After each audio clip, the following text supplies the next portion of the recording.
트럼프 후보는 필라델피아 근교 오스크에서 경제를 주제로 한 타운홀 미팅을 진행했는데 시작 약 30분 뒤 실내 온도 상승으로 청중 2명이 기절하며 행사가 일시 중단됐습니다.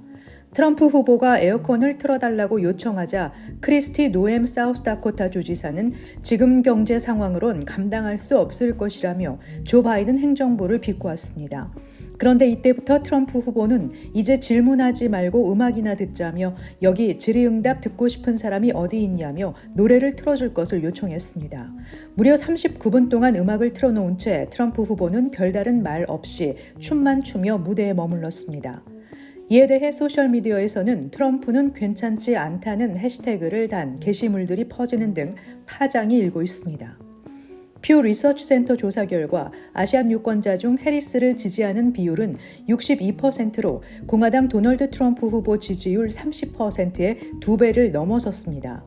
인종별로 보면 아시아는 흑인에 이어 두 번째로 지지율 격차가 큰 집단이었습니다. 흑인 유권자 지지율은 해리스 79%대 트럼프 14%로 민주당 지지 비율이 공화당의 5배를 넘어섰고 히스패닉은 해리스 54, 트럼프 38, 백인은 41대 55로 격차가 비교적 적은 편이었습니다. 조사 결과에 따르면 젊은 층, 흑인, 대학 학위 소지자들은 해리스를 선호하고 노년층, 백인, 남성들은 트럼프를 선호하는 것으로 나타났습니다. 필 머피 뉴저지 주지사는 의료비 부채 탕감 지원 비영리 단체 언듀 메디컬 데트와 협력해 7만 7천 가구의 주민을 대상으로 1억 2천만 달러의 의료 부채를 탕감할 것이라고 밝혔습니다. 뉴저지주는 이번 2차 조치를 통해 연방정부 지원금을 들여 누적 12만 7천 가구의 의료 부채 2억 2천만 달러를 탕감하게 됩니다. 앞서 지난 8월에는 5만 가구의 부채를 탕감했습니다. 수혜 신청 절차는 별도로 없습니다.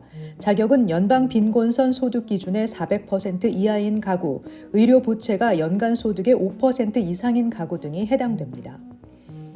65세 이상 시니어나 저소득층 장애인들에게 제공되는 생활보조금 SSI가 다음 달 2차례 지급됩니다. 주말 또는 공휴일로 12월 3일까지 지급 일정이 며칠씩 앞당겨졌기 때문인데 이로 인해 내년 3월 한 달 동안은 보조금이 제공되지 않습니다. 지급 날짜와 관계없이 사실상 받게 되는 보조금의 총액은 동일합니다. 당국은 지급일과 잔액을 꼼꼼히 확인한 뒤 재정 계획을 세워 보조금을 사용할 것을 권고했습니다. 한편 내년 생활보조금 SSI는 2.5% 올라 개인 수혜자는 월 최대 967달러, 부부는 1,450달러를 받게 됩니다.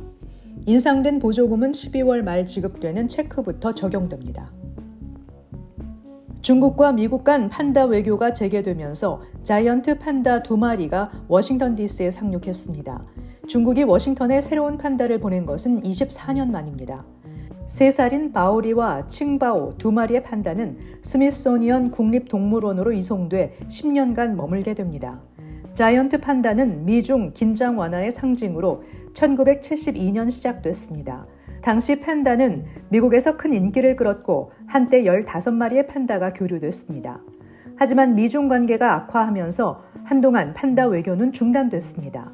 샌프란시스코에서 조 바이든 대통령과 정상회담을 한 시진핑 중국 국가주석은 미국에 다시 판다를 보내겠다며 판다 외교 재개 의사를 밝혔고 이후 샌디에고 동물원은 지난 6월 판다 원찬과 신바오를 받았습니다.